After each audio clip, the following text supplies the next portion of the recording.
Good afternoon, Sault Ste. Marie and Algoma. Welcome to Special Report for Wednesday, July the 22nd. We are waiting for Doug Ford's press conference. He's going to be joined today by Christine Elliott, the Deputy Premier and Minister of Health, and also Paul Calandra, who is the Government House Leader. But before we go there, we're going to go over to Daniel for the weather. What's it looking like there, Daniel? Thank you very much, Chris and Danny. Good afternoon, everybody. There's still some clouds lingering and some spotty showers. As you're going to see on the radar screen, we had some rain overnight and into the morning, but we are going to clear up for the later afternoon and the evening. Our rainfall record for today was 42.2 millimeters in 1978. We did not get that, but we did get a good amount in the morning with a couple of downpours, but that will clear up into the evening and overnight.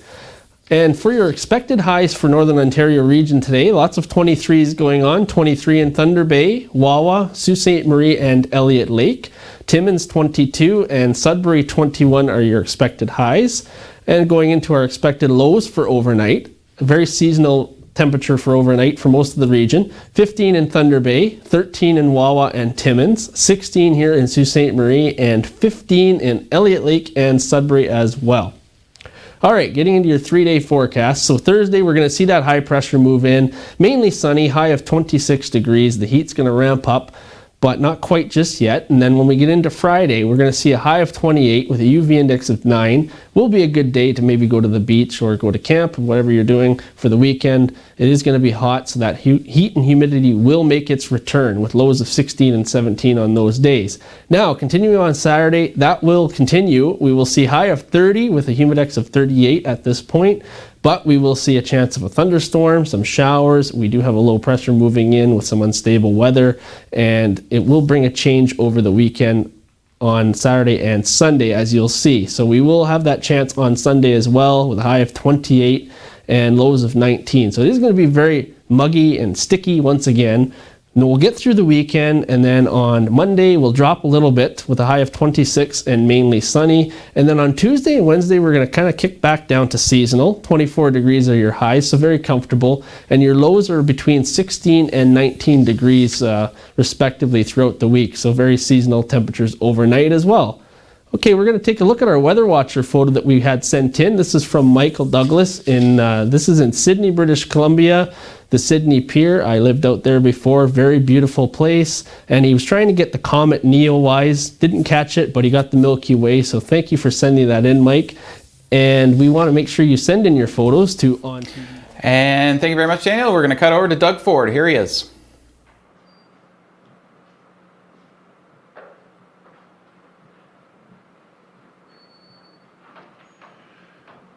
Well, good afternoon.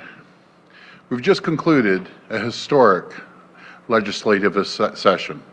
I want to take a moment and thank MPPs on all sides of the legislature, because during these critical times, people expected us to come together and get the job done, and that's exactly what we did. During this historic sitting of the legislature, we worked together to protect the public from COVID-19 and support Ontario families, businesses, and communities. It was absolutely critical to find a way to ensure your government and your legislature could continue to work for you. And I want to thank our excellent Government House Leader for all of his work. Earlier on, we sat down with the NDP, Liberals, Greens, and Independents to make sure all MPPs could get back to work and represent the people they serve. We might not always agree, but we all agreed that we needed to find a safe and responsible way to get the legislature back.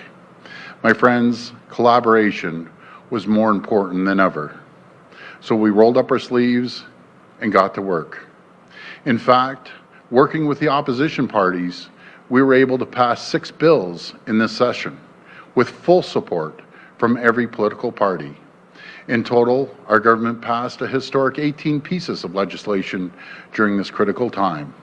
Legislation like job-protected leave for workers affected by COVID-19, a $17 billion COVID-19 action plan to support our frontline healthcare workers, families, workers, students, and businesses through the worst of this pandemic. We protected small businesses from commercial evictions, and last night, our government passed 2 pieces of legislation to support our economic recovery and ensure we can safely reopen the province while protecting our most vulnerable citizens.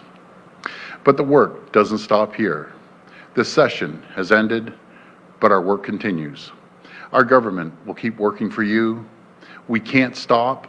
We won't stop until every community, every worker in Ontario gets back on their feet. We will visit as many businesses as we can. We will visit as many communities as we can to thank them, to hear their stories, and to understand how we can support them. My friends, we're getting Ontario back on track, and we're coming back stronger than ever before. Thank you, and God bless the people of Ontario. Now I'll pass it over to Minister Calandra.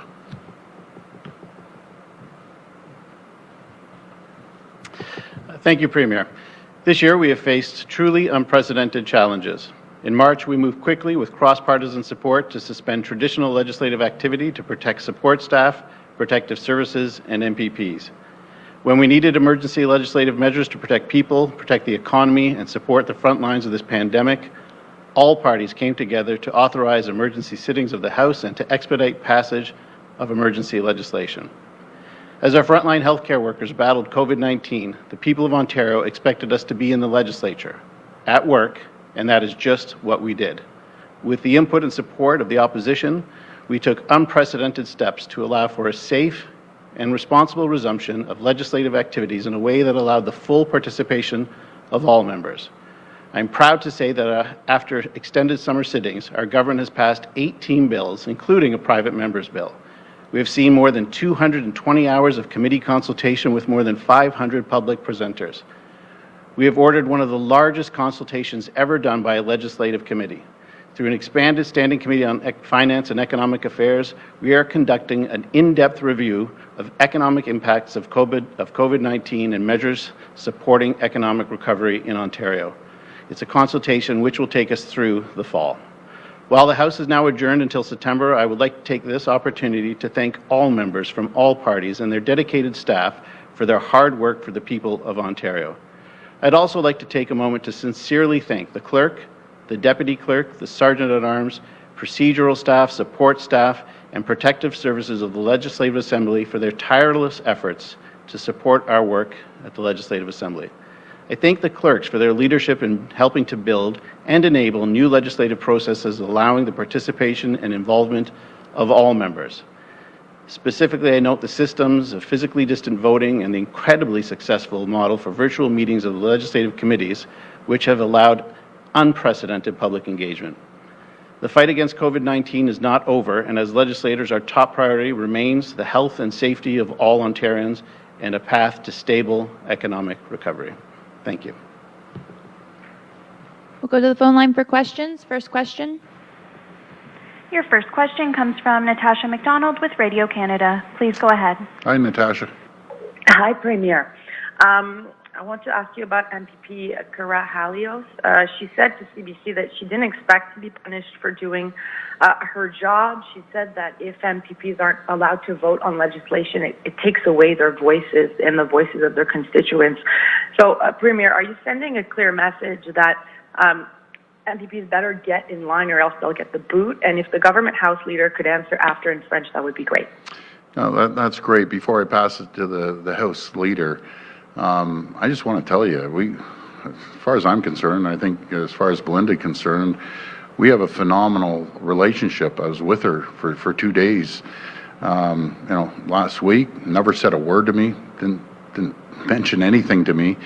And this is a piece of legislation what's critical, absolutely critical, to protect the health and well-being of the people of Ontario. This is legislation that is, number one, is fully transparent. I'm here every day. A lot of orders have stopped. Some we have to continue. And one example, is about making sure that we give the flexibility to hospitals to help out on the long-term care folks with their staff, making sure that the long-term care staff stays at one location, making sure we keep the electricity rates affordable for people when they're at home, when they're working at home and businesses. This is one piece of legislation that is absolutely critical. And for the people at home, when this is moving rapidly, we can't wait 3 weeks and 4 weeks in some cases to call back the legislature and move it forward. And it's an absolute critical bill. But I just want to wish her all the best. She's a good person, never had an issue, never had a disagreement with her. And I just want to wish her all the best, but I'll pass it over to the House Leader. Thank you. Merci beaucoup. Comme vous savez, nous avons travaillé très fort les derniers 4 mois pour tout le COVID-19. Comme le Premier ministre a dit, ça c'est un projet de loi 195 qui est très important pour nos efforts pour tout le COVID-19 et c'est pourquoi nous avons les expectations que tous nos députés à travailler ensemble et voter avec le gouvernement. Comme le House Leader, je n'ai aucune consultation avec Mme Karahalis qu'elle vous votez contre cette mesure, mais en même temps, comme le Premier ministre a dit, tous nos collègues vous le meilleur pour Mme Karahalis, mais nous sommes très fiers de nos efforts et nous continuons avec cette battle contre le COVID-19. Merci. Follow-up. Thank you for that. My follow-up is for the Premier. Yes. So the Auditor General told the National Observer that your government broke the law by passing Bill 197 without consulting the public on the environmental changes. So what's your response to that? Well, I'm going to have to respectfully disagree, but this is a good question for the House Leader again. Thank you. Thank you very much. Well, look, we take the advice, but as you know, the passage of 197 allows for continued consultation with respect to the changes that are implicit in the Environmental Assessment Act. As Minister Jurek said quite clearly yesterday, this is an important piece of legislation which will modernize the Environmental Assessment Act after some 50 years. It makes important changes to allow us to work closely with our municipal partners and with our partners at other levels of government to end duplication within the system, but also to make sure that we put the focus on what is required, on protecting those very important pieces of the environment that all Ontarians would expect. But at the same time, we've heard from a lot of our partners, look, an environmental assessment on whether a red light camera should be, or not a red light camera, but a stoplight should be put at a particular intersection. I think most Ontarians would think that is unacceptable, but ultimately, as Minister Jurek has been very clear, we will continue consultations and we will make sure that the legislation respects the fact that we have to keep the environment safe while moving forward with important economic activity. Thanks. Next question. Your next question comes from Lucas Meyer with News Talk 1010. Please go ahead. Hi, Lucas. Hello, thank you very much. On education, Premier, we just received our new poll, Mero Blue poll, where an overwhelming majority of Ontario parents say that they want their kids back in class 5 days a week, no hybrid, no e-learning, and obviously this is the goal of yours. So what is the government doing with boards to get away from the thinking of a potential hybrid or e-learning system?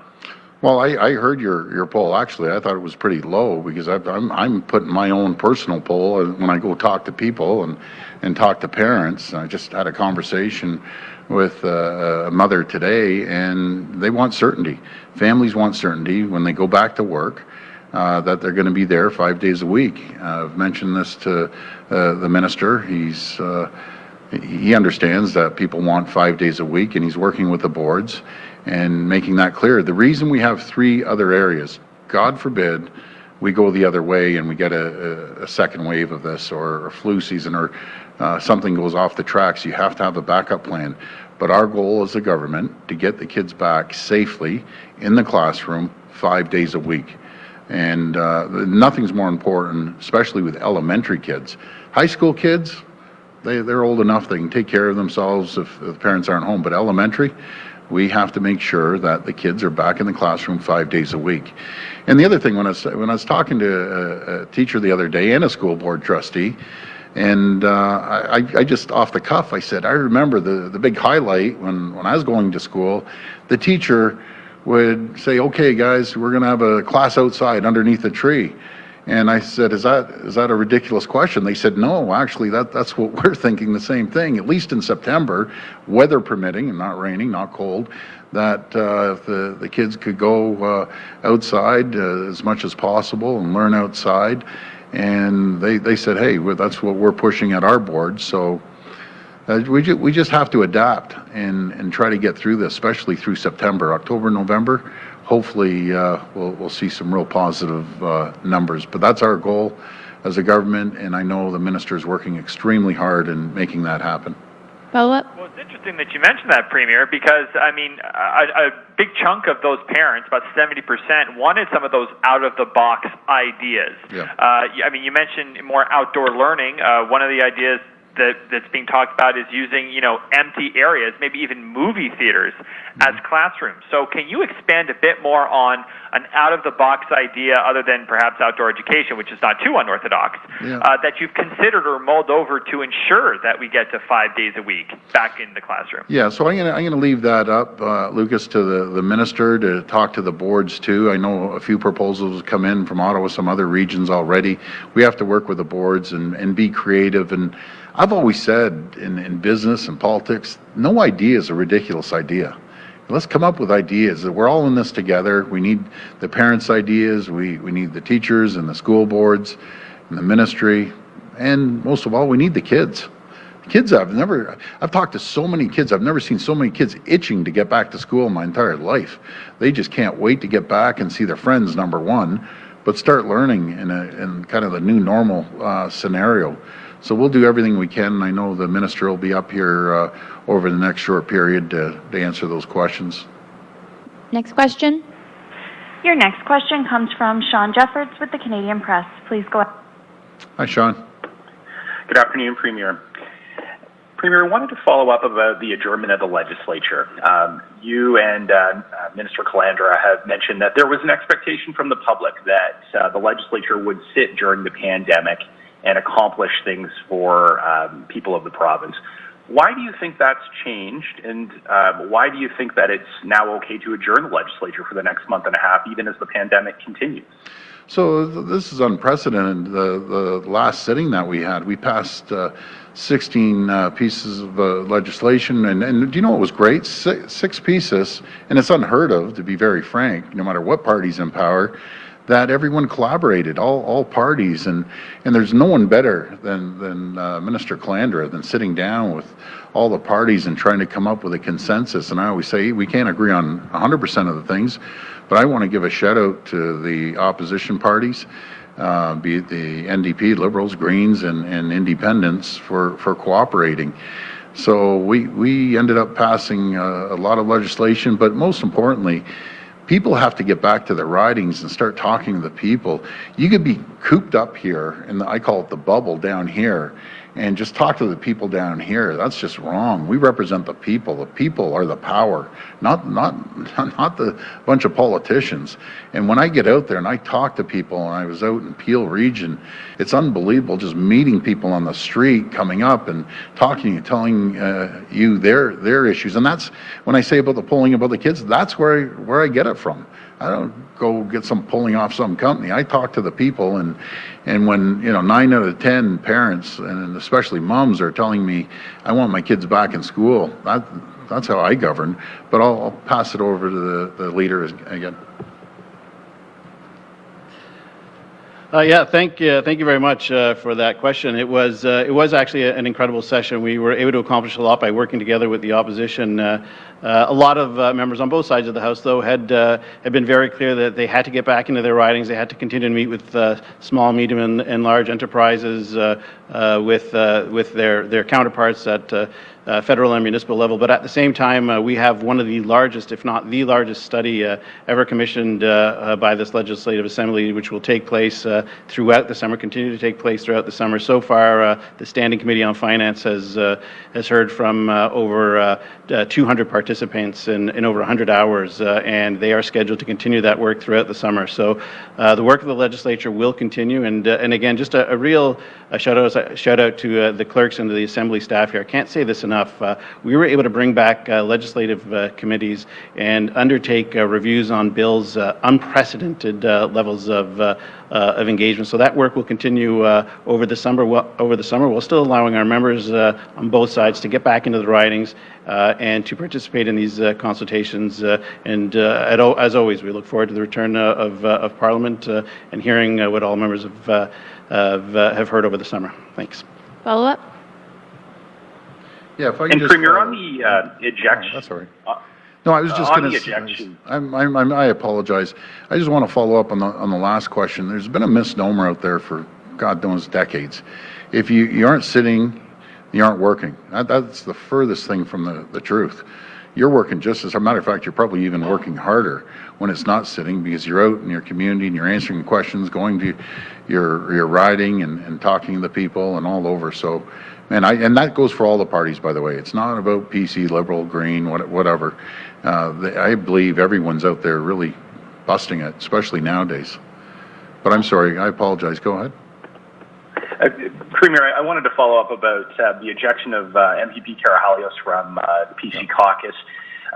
Does her vote not send a signal that there are people within your party's ranks who are not happy with the government's pandemic response and the new powers that your government has granted itself? And what are you doing to reassure Ontarians more generally that these powers will not be abused? Well, this is about protecting the people, this legislation.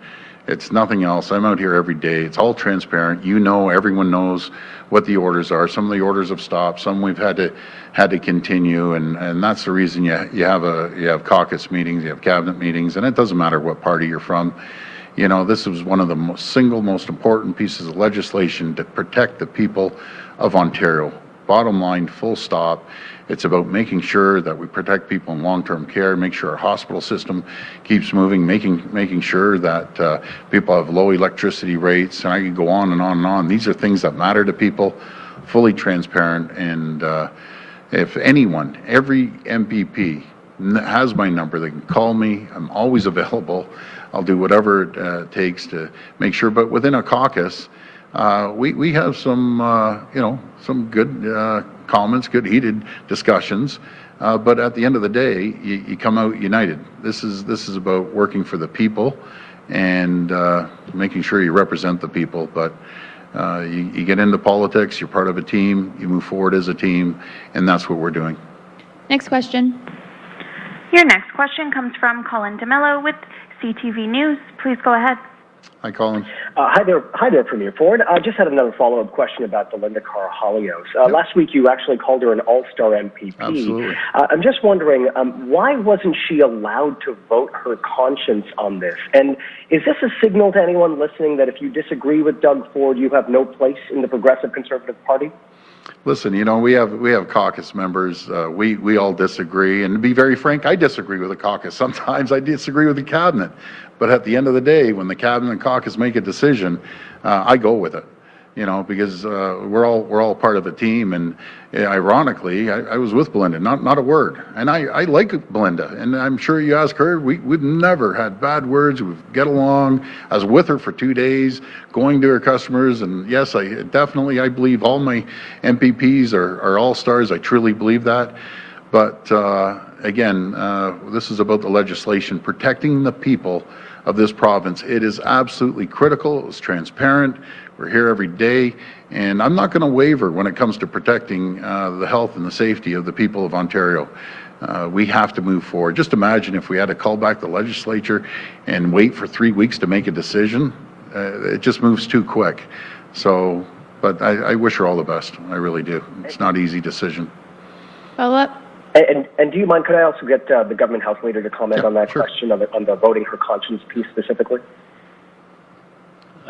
Thanks for that, Colin. Listen, we as the Premier has said, we have very vibrant caucus meetings. We've continued to meet as a caucus throughout the pandemic. Specifically, I know that Belinda has received a number of briefings as the parliamentary assistant to the minister. We've had no indication, as House Leader, had no indication that she was wanting to vote against this particular bill. But as the Premier said, this is central to what we have been doing over the last number of months. The government and the legislature has been seized with COVID-19 and the fight against COVID-19 and in helping to protect the health and safety of the people of the province of Ontario. And that will continue moving forward. I liken this, Colin, if I can, to a budget bill where all members are expected to vote with the government on a budget bill. Given the importance of our fight against COVID-19 and given how important it is to help protect the safety of the people of the province of Ontario, I think the right decision was made. But as the Premier said, look, I still consider Belinda a friend, and she's. I'm always will be available to her if she wants to comment on anything going forward. And as I said, I wish her nothing but the best. And I know that's a sentiment that the majority of our caucus would express to her when they see her. Follow up. Thank you. My follow-up question is for the Premier. Premier, there are lots of rumors, speculation, reports that you're about to shuffle your cabinet, both inside Queen's Park, outside Queen's Park. Everyone's talking about it. I'm wondering if you can help us pop the speculation here. Can you definitively say that you are not going to be shuffling your cabinet in July or in August? Well, what I can tell you, I have an incredible cabinet, and I've always said, if I know it's not possible, I could literally have two cabinets. We have deep, deep talent in caucus. And there's so many people that could fill a lot of positions in cabinet, but right now we have a great cabinet. We have an incredible caucus, and I'm so grateful for the way they've been working so hard, and they've been doing a great job. If it was up to me, I'd put everyone in cabinet because they're high quality people, and they're phenomenal, and they all would do a phenomenal job, and I truly believe that. Next question. Your next question comes from Christina Tenelia with CP24. Please go ahead. Hi, Christina. Hi, Premier. Sorry, 1 second. I'm having a issue with my audio. Premier, hope you're well. Yeah. Question for you about teachers and education. So on Monday, the trustees of the Halton District School Board sent a letter to Minister Lecce calling on the government to withdraw the hybrid model and to provide additional funding for a 15-student daily attendance model instead. Their concern is the hybrid model relies heavily on accessible and affordable childcare so that working parents can participate in the workforce. In Halton, that volume of childcare space doesn't exist. Is the government considering removing the hybrid model as one of the three options? Well, again, the hybrid model and the other two options were there just to make sure that we're covering all our bases. We're working with the boards. I want to just mention to the folks listening today, we've put more money into education than any government in the history of Ontario. It's $25 billion with a B, $25 billion. We increased it by $734 million. I talked to the minister again this morning regarding the capacity. He said we're at 91% capacity of daycare. I said, well, we need to get it up to 100. He assures me it'll be up to 100. And as we move forward, more childcare facilities will be opening up, especially in August. But people, I go back, Christina, people want certainty, and I want to give them certainty that they have a safe place for their kids to go to school, and after school that they have after school programs and daycare. So I think everything's going to come together. I'm pretty confident. But our goal as a government is let's get especially elementary schools, get them back in the classroom 5 days a week safely. And if we all work together, there's nothing that we can't get over as a group. And I always emphasize, when I say we, I'm talking the people of Ontario, that we've come up, we've hit so many hurdles, and we've all stuck together. We get over the hurdles, and this is another hurdle that we're going to get over and make sure in September we start getting kids back in the class safely and teaching them. And Premier, this question is from my colleague at CTV Kitchener. She says the Ontario Health Coalition just held a news conference saying long-term care home staffing levels, according to the OHC, are worse off now in Ontario than prior to the pandemic, and it's in a crisis situation, especially if a second wave hits. The NDP just put out a news release saying the same thing. They're asking you to mandate that enough staff be on each shift to offer at least 4 hours of hands-on care. So what is your government going to do to address staffing levels amongst PSWs and nurses in long-term care homes? So I'm really happy you asked me this question. I'm going to answer kind of in two parts here. We have a working group that we mentioned. We launched in February. By the end of this month, they're going to come forward on staffing issues and other issues that we can correct. But Christina, thank you for answering this, because this is exactly what I'm talking about the legislation. Why we had to pass it and why everyone had to vote for it. A perfect example is, if we didn't have this, we wouldn't be able to have that flexibility to flow staff from the hospitals into long-term care to support them. That's one example. Imagine if all of a sudden we just cut that off and said, okay, by the way, folks, you're just going to have to wait a few weeks till we call everyone back and we'll pass it and it'll take 3 weeks. This is exactly the reason. You nailed it. Thank you. But maybe I'll just pass this over to the Minister of Health and share her comments as well on this. Well, with respect to the issue of staffing, it is something that we're preparing for, both the Ministry of Long-Term Care as well as the Ministry of Health. We're facing conditions coming up in September, sometime probably, of the flu season with potentially a second wave. We're also trying to make sure that we have capacity in hospitals for that and making sure that we have the necessary hospital staff, but also the necessary staff in long-term care homes. We still have hospital staff running at least 11 long-term care homes, but eventually they will need to leave. And so the Health Human Resources piece is very important, particularly as it relates to personal support workers. And so we are addressing that with a strategy now. Last question. Your final question comes from Robert Benzie with the Toronto Star. Please go ahead. Hi, Robert. Hi, Premier. I was wanting to return to the Belinda Carvalho situation. Sure. Is she going to be allowed back in caucus at some point? Is there a path back for her into the PC caucus? Well, I'm going to have to let the House Leader answer that. That's fine.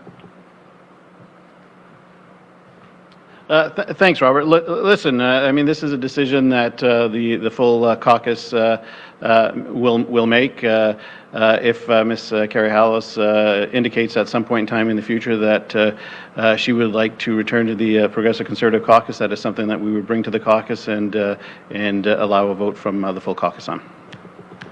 Follow-up. And on the similar subject for the Premier, is the Premier, are you aware that Belinda Carvalho wasn't the only Conservative in your ranks, either sitting at Queen's Park or at your cabinet table or as a party member, who is concerned about Bill 195 and concerned about the government's overall approach to COVID-19. Are you worried that there is this dissension in the ranks and that Ms. Carvalho may just be the tip of the iceberg? Not at all. Anyone can call me, and that's the first I've heard about it. But if they want to call me and talk to me about it, absolutely. I have no problem with that. But let's go back to Christina's question. This is the reason we need the flexibility for the people. It has nothing to do with the government. I just want to protect the people. I want to protect the health and well-being of people in long-term care and the health system, making sure that we keep electricity rates low. That's what it comes down to. And guys, this is, everyone knows, Robert, you know the orders that are out there still, and everyone knows I'm up here every day. So it's just, no, there's just no excuses. You need to vote on an important piece of legislation like this, and I'll leave it at that. I wish her all the best. I get along great with her. I was with her for 2 days. Not a word was mentioned to me, which I find ironic, but that's here nor there. She's a good person, and tough decision. Thank you. Thank you, everyone. Thank you.